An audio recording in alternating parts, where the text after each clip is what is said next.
ഈശോ മിശിഹായിക്ക് സ്തുതിയായിരിക്കട്ടെ. ഓരോ പ്രതീകത്തിനും അതിൻ്റേതായ അർത്ഥങ്ങളുണ്ട്. നാം ഒരു പൂ നൽകുമ്പോൾ അത് സൂചിപ്പിക്കുന്നത് നമുക്ക് ആ വ്യക്തിയോടുള്ള സ്നേഹവും കരുതലുമാണ്. നാം ഒരു മൃതസംസ്കാര ശുശ്രൂഷയിൽ കറുത്ത വസ്ത്രങ്ങൾ അണിയുമ്പോൾ സൂചിപ്പിക്കുന്നത് ആ വ്യക്തിയോടുള്ള ബഹുമാനവും ദുഃഖവും ആ കുടുംബത്തോടുള്ള സഹതാപവുമാണ്. യേശുവിൽ പ്രിയ സഹോദരരെ, ഇന്നത്തെ സുവിശേഷത്തിൽ യേശുനാഥൻ തൻ്റെ ശിഷ്യന്മാരുടെ പാദങ്ങൾ കഴുകുമ്പോൾ സൂചിപ്പിക്കുന്നത് വൃത്തിയാക്കുക എന്നതിലുപരി അതിലൊരു ആന്തരിക അർത്ഥം മറഞ്ഞു കിടപ്പുണ്ട് എന്ന സത്യം നാം മനസ്സിലാക്കണം. പുറപ്പാടിൻ്റെ പുസ്തകം 29-ാം അധ്യായം 4-ാം വാക്യത്തിൽ അഹ്റോനെയും പുത്രന്മാരെയും അഭിഷേകം ചെയ്യുന്നതിൻ്റെ ഭാഗമായി ദൈവം മോശയോട് പറയുന്നു, അവരെ വെള്ളം കൊണ്ട് കഴുകുക. ലേവ്യരുടെ പുസ്തകം 8-ാം അധ്യായം 6-ാം വാക്യത്തിൽ പൗരോഹിത്യ ശുശ്രൂഷയുടെ ക്രമത്തിൻ്റെ ഭാഗമായി ദൈവം മോശയോട് പറയുന്നു, അവരെ വെള്ളം കൊണ്ട് കഴുകുക. വെള്ളം കൊണ്ട് കഴുകുക എന്നുള്ളത് പൗരോഹിത്യ ശുശ്രൂഷയുടെ ഒരുക്കത്തിൻ്റെ ഭാഗമാണെന്ന് പഴയ നിയമത്തിലെ ഈ വചനങ്ങൾ നമ്മെ ഓർമ്മിപ്പിക്കുന്നു. അതിനാൽ പ്രിയ സഹോദരരെ, ഇന്നത്തെ സുവിശേഷത്തിൽ യേശുനാഥൻ തൻ്റെ ശിഷ്യന്മാരുടെ പാദങ്ങൾ കഴുകുന്നതിലൂടെ അവരെ പൗരോഹിത്യ ശുശ്രൂഷയിലേക്ക് ഉയർത്തുകയാണ് യേശുനാഥൻ ചെയ്യുന്നത്.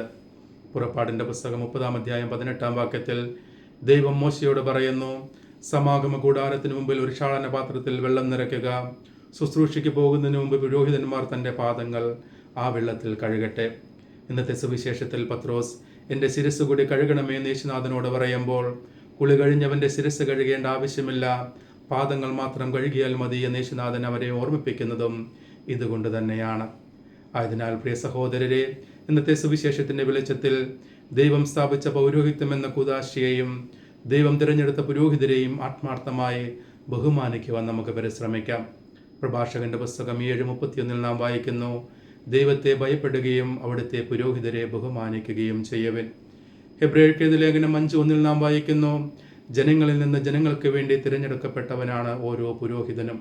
ഈ ഒരു ബോധ്യത്തോടുകൂടെ പുരോഹിതർക്ക് കുറവുകളുണ്ടാകുമ്പോൾ അവരെ പഴിക്കാതെ സ്വന്തം കുടുംബാംഗങ്ങളെ പോലെ ചേർത്ത് നിർത്തുവാനും അവരെ ബഹുമാനിക്കുവാനും നമുക്ക് ആത്മാർത്ഥമായി പരിശ്രമിക്കാം. ഓരോ പുരോഹിതനും തൻ്റെ ജീവിതം ജീവിച്ചു തീർക്കുന്നത് വിശ്വാസികൾക്ക് വേണ്ടിയാണ് എന്ന ബോധ്യത്തോടുകൂടെ ഒരു കുടുംബത്തിലെ അംഗമെന്ന രീതിയിൽ ഓരോ പുരോഹിതനെയും മനസ്സിലാക്കുവാനും അവരുടെ കുറവുകൾ അവരെ ചേർത്ത് പിടിക്കുവാനും അവർക്ക് വേണ്ടി പ്രാർത്ഥിക്കുവാനും ആത്മാർത്ഥമായി പരിശ്രമിക്കുക. ദൈവം നമ്മെ എല്ലാവരെയും സമൃദ്ധമായി അനുഗ്രഹിക്കട്ടെ.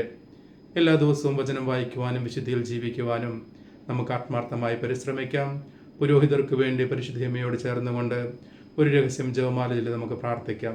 നമ്മുടെ എല്ലാ ആവശ്യങ്ങളും ആഗ്രഹങ്ങളും കർത്താവിന് സമർപ്പിച്ചുകൊണ്ട് കർത്താവിൻ്റെ ആശീർവാദത്തിനായി നമുക്ക് നമ്മെ തന്നെ ഒരുക്കാം. കർത്താവ് അനുഗ്രഹിക്കുകയും പരിപാലിക്കുകയും ചെയ്യട്ടെ. കർത്താവ് കരുണയായിരിക്കുകയും പ്രസാദിക്കുകയും ചെയ്യട്ടെ.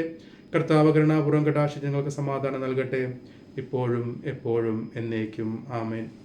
ദൈവം നമ്മെ എല്ലാവരെയും സമൃദ്ധമായി അനുഗ്രഹിക്കട്ടെ.